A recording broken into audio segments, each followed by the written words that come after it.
Nouveau rendez-vous de l'actualité économique sur Arc-en-Ciel Télévision. Madame, Monsieur, merci de nous rejoindre à l'instant précis pour vous informer. Surtout, merci de votre fidélité cordiale. Bienvenue à tous. Tout de suite, les grandes lignes. Une délégation composée de quelques membres du gouvernement national était en tournée pour explorer les pistes de solutions à la crise de la farine de maïs dans l'espace Katanga, notamment en partance pour la Zambie et l'Afrique du Sud. Cette délégation a fait escale sur la ville de Lubumbashi, sur laquelle ils sont rentrés en début de ce week-end. C'est à suivre dans ce JT Business. À suivre également, le magazine Débrief Eco recevait le chef des travaux Labin Piana. Il est chercheur en sciences économiques à l'université de Lubumbashi. Il était question avec lui de revenir sur les 2 ans de Jean-Michel Samalou Kondé à la tête de son gouvernement avec une question précise: que retenir de son action sur le plan économique et financier? Un extrait est à suivre. Voilà tout pour les titres.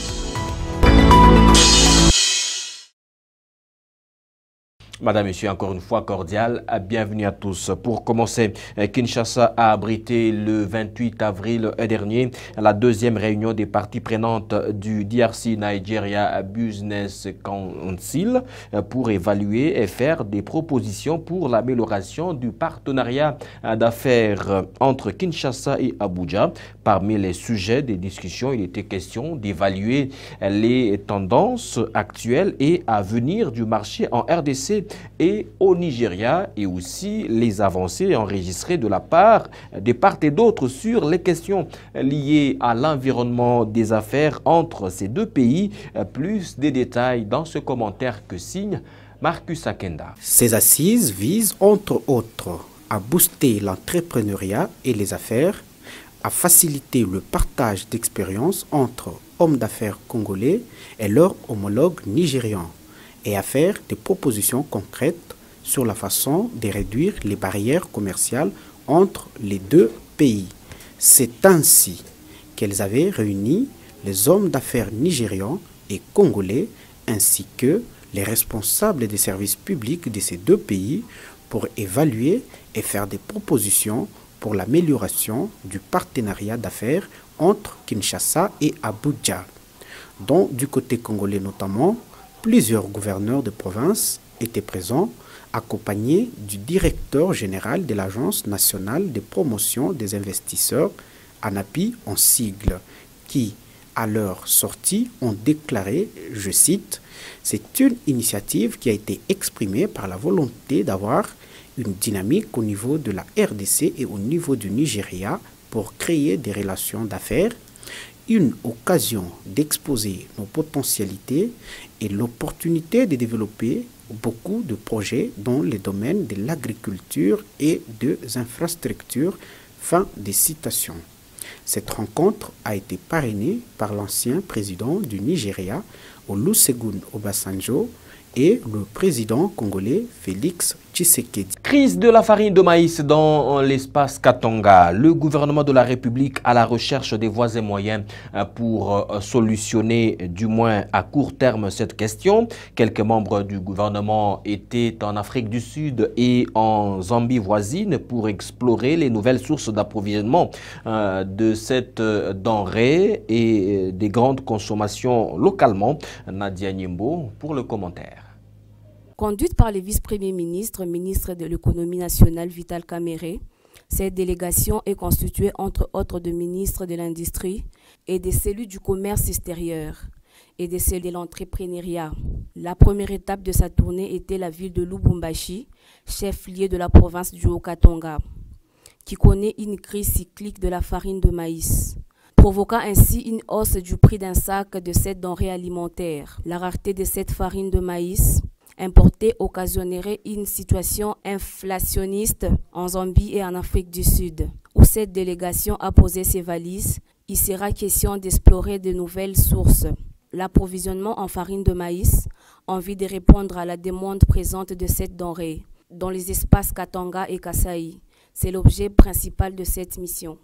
Et puis le vice-premier ministre et ministre de l'économie Vital Kamerhe est arrivé à Lubumbashi jeudi dernier en fin d'après-midi. Dans sa suite, quelques membres du gouvernement central qui l'ont accompagné tour à tour en Zambie et en Afrique du Sud. Le gouverneur de province Jacques Kiabula Katoe était également de la délégation. Cette délégation justement s'est rendue successivement dans le pays de Nelson Mandela et en Zambie à la recherche des solutions afin de pallier à la flambée de prix de la farine de maïs dans l'espace Katonga et Kasai. À sa descente d'avion, Vital Kamerhe s'est dit très satisfait de cette mission, même si beaucoup reste encore à faire. Je vous propose de le suivre au micro de la presse du gouvernorat.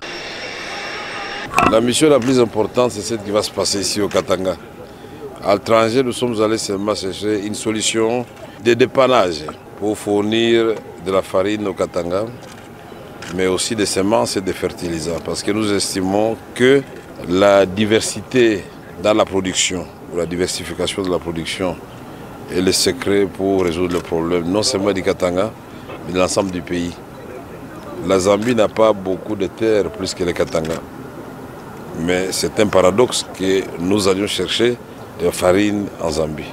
Donc nous allons étudier les causes qui font que les producteurs du Katanga ne produisent pas autant qu'il faut. Ils ne sont pas de mauvaise foi. Nous pensons que du côté de l'État, nous avons aussi des efforts à faire, des mesures d'allègement, par exemple. Mais la mission s'est bien passée de l'autre côté. Mais la mission la plus importante, c'est ici où nous allons parler avec les Katangais, les Congolais, pour résoudre nos problèmes congolais. Vital Kamerhe, vice-premier ministre, ministre de l'économie nationale. Et au sujet de cette crise de la farine de maïs, plusieurs hypothèses envisagent justement le changement des habitudes alimentaires pour se tourner par exemple à la farine de manioc, surtout qu'elle est déjà introduite dans la fabrication des produits des boulangeries et de pâtisseries. Bon nombre de Louchois n'est pas prêt pour substituer la farine de maïs à la farine de manioc. Les explications dans ce reportage de Brigitte Massangila et Jules Kabamba. Il s'observe depuis un certain temps sur le marché une hausse démesurée de la farine de maïs. Cette inflation touche également certains aliments de substitution tels que la farine de manioc qui augmente exponentiellement sur le marché louchois. Cette hausse qui serait occasionnée par la pénurie de la farine de maïs. Malgré la hausse vertigineuse de la farine de maïs, la farine de manioc n'est toujours pas choisie comme alternative. Cet avis n'est pas partagé par tous. La farine de maïs constitue un régime alimentaire pour les Louchois. Quant à cette vendeuse de farine de manioc, elle estime pour sa part que la hausse de la farine de manioc est causée par la dépréciation de la monnaie nationale, car une mesure se vendait autrefois à 2500 francs, se négocie actuellement à 4000 francs.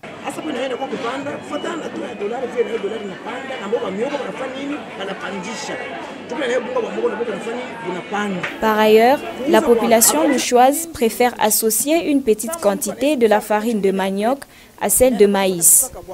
Il s'y est dénoté que, malgré la rareté et la hausse des prix de la farine de maïs, la farine de manioc, le riz et bien d'autres aliments ne se voient pas comme des aliments de substitution.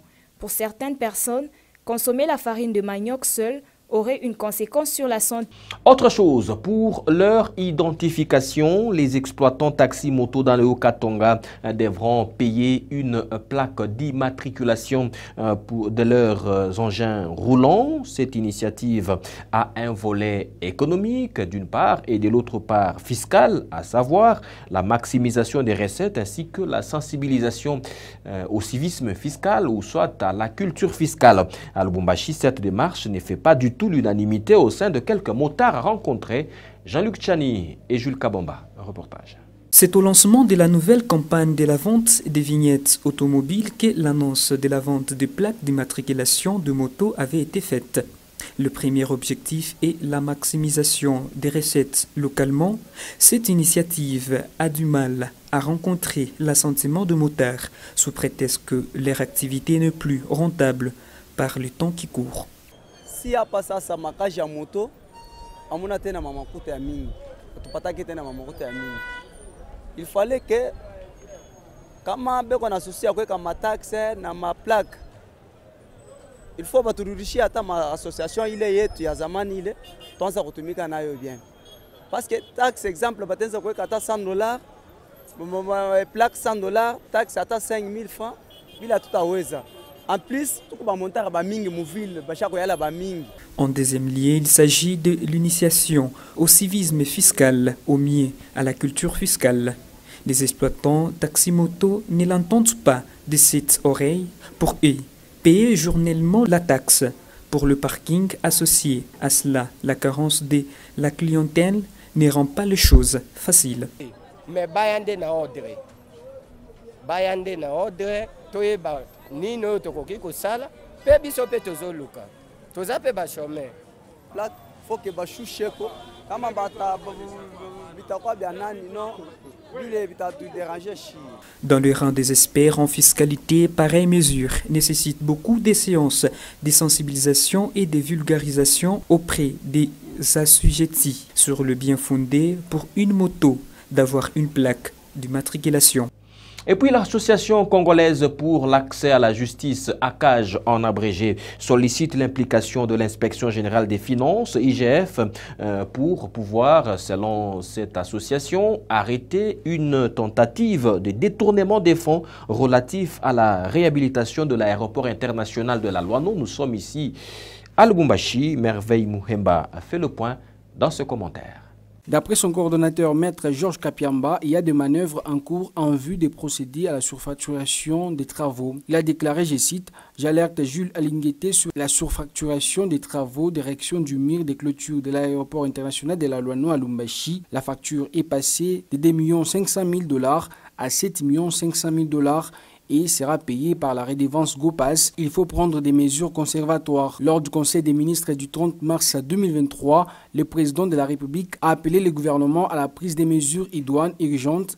Il est question ici de garantir la mise en conformité nationale et internationale de l'exploitation de l'aéroport de Lubumbashi pour accéder à la satisfaction de la norme dite certification en vue de se conformer aux exigences nationales et aux normes internationales de l'Organisation de l'aviation civile. À ce jour, il demeure impérieux d'ériger la clôture de l'aéroport de Lubumbashi et de les certifier en priorité. Il a rassuré le Conseil du processus en cours pour la passation du marché de cette clôture périmétrique qui devra s'étendre sur 21 km avec une hauteur réglementaire de 2,50 mètres. Les travaux seront entièrement financés par les gouvernements de la République. Et puis nous vous l'annoncions dans les titres. Le magazine Débrief Éco recevait le chef des travaux Labim Piana, chercheur en sciences économiques et de gestion à l'université de Lubumbashi. Il était question avec lui de revenir sur les 2 ans de Jean-Michel Samaloukonde à la tête de son gouvernement. Avec cette question précise, que retenir de son action sur le plan économique et financier? En voici un extrait choisi ici par Jean-Luc Tchani. D'abord, avant d'arriver sur le plan social, l'une des conditions que les institutions financières de Bretton Woods posent aux États qui cherchent, n'est-ce pas, le financement auprès d'elles, c'est l'un des critères qui permet à la Banque mondiale, à l'FMI de juger votre efficacité d'intervention. D'abord, elle permet d'abord, cette balance des paiements, le solde de là a permis à quoi? À repenser et en fait de compte à gagner la crédibilité vis-à-vis des institutions financières de Bretton Woods. C'est ainsi qu'il y a des fonds d'intervention de la Banque mondiale et de l'FMI d'accord dans les différents pays en cas de déficit. En cas de déficit budgétaire, quand nous avons des difficultés pendant en cours de budget, en cours d'exécution du budget, la Banque mondiale et l'FMI peuvent intervenir. Et tout ça ici, la garantie c'est quoi? C'est la balance des paiements. Vous voyez, c'est la balance des paiements.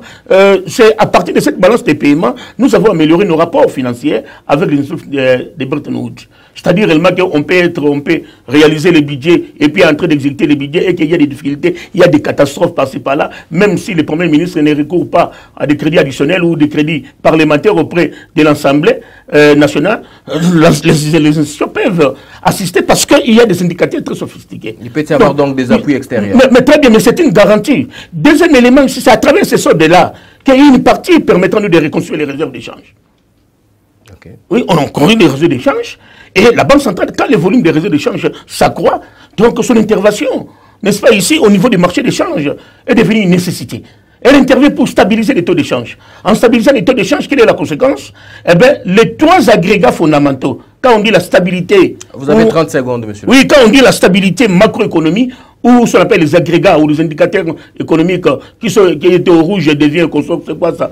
Taux d'échange, les niveaux généraux des prix, ça il faut savoir ça, et le solde de la balance des paiements. Okay. Nous devons lutter pour ça, nous devons faire un effort sur ça. Vous pouvez d'abord s'interroger même le ministre des Finances provinciales, Kosele Tchoma Tchoma, qui a la maîtrise de tous ces paramètres-là.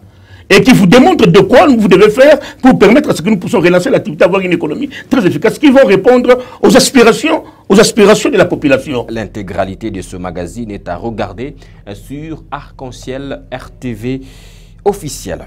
Et puis, en bref et en images, voici quelques actualités. Tout d'abord, le litre d'essence qui se vendait la semaine dernière à 5 000 francs congolais se négocie actuellement entre 6 000 à la pompe à 6 500 francs congolais chez les revendeurs appelés communément Kadhafi. En Mbuji-Mayi, nous sommes dans le Kasaï oriental. Cette hausse entraîne celle des transports en commun, affirment des sources locales. D'après le président de l'Association des importateurs des produits pétroliers du Kasaï oriental, le mauvais état des routes nationales et le manque de locomotives et des wagons à la Société nationale de chemin de fer du Congo SNCC seraient à la base de cette augmentation. Ensuite, une délégation du Fonds monétaire international FMI a été reçue récemment par le Premier ministre Jean-Michel Samaloukonde Kyenge. C'était en présence de quelques membres du gouvernement. Cette délégation, qui a terminé sa mission dans le cadre de la 4e revue du programme économique de facilité élargie de crédit avec la RDC, a fait part au chef du gouvernement de différentes conclusions de sa mission de 2 semaines en RDC. Le chef de mission du FMI pour la RDC, Mercedes Vera Martin, a indiqué qu'un accord a été conclu au niveau des services du FMI pour un montant de 200 millions de dollars américains qui seront mis à la disposition de la RDC après confirmation du conseil d'administration du FMI prévu à la fin du mois de juin prochain. Enfin, dans un rapport rendu public le 27 avril dernier, la Banque mondiale indique qu'à quelques rares exceptions près, les prix des produits énergétiques, des engrais, des métaux et des matières premières agricoles devraient reculer en 2023 et rester pratiquement stables en 2024. Selon les experts de la Banque mondiale, les cours mondiaux de l'ensemble de matières premières devraient globalement refluer de 21% en 2023 par rapport à l'année écoulée, ce qui représente la plus forte baisse depuis la pandémie du coronavirus. Le rapport renseigne en outre que les prix de l'énergie devraient chuter de 26% cette année. Autre chose, dans le reste de ce JT Business, la tendance générale des principaux produits miniers d'exportation de la République démocratique du Congo est à la baisse au cours de cette semaine allant du 1er au 6 mai 2023 sur le marché international selon les projections des experts de la Commission nationale des mercuriels du ministère du Commerce extérieur. C'est ainsi que le cuivre est en baisse jusqu'à atteindre 8 710 $ la tonne. Le cobalt, par contre, est en hausse avec 34 244 $ la tonne. Le zinc est en baisse avec 2 678 $ la tonne. L'étain est en hausse avec 26 867 $ la tonne. Enfin, l'or est en baisse avec 64 $ le gramme. Madame, Monsieur, à présent, voici le cours des échanges fin semaine d'après les données fournies par la Banque centrale du Congo, BCC. C'est ainsi qu'un euro à l'achat équivaut à 2446 francs congolais, alors qu'à la vente, il équivaut à 2545 francs congolais. Un dollar, 2213 francs congolais, alors qu'à l'achat, 2303 francs congolais. Un rand sud-africain à l'achat, 121 francs congolais, alors qu'à la vente, 126 francs congolais. Un kwacha zambien, 123 francs congolais à l'achat, alors qu'à la vente, il équivaut à 128 francs congolais. Enfin, un shilling tanzanien équivaut à 0,94 francs congolais à l'achat, alors qu'à la vente, il équivaut à 0,96 francs congolais. Madame, Messieurs, c'est par ici que s'achève ce JT Business. Merci de nous regarder à Lubumbashi et ailleurs. Vous avez la possibilité de regarder ce magazine sur YouTube en tapant Arc-en-Ciel RTV officiel. Restez sur votre télévision pour la bonne suite de nos programmes. Au revoir.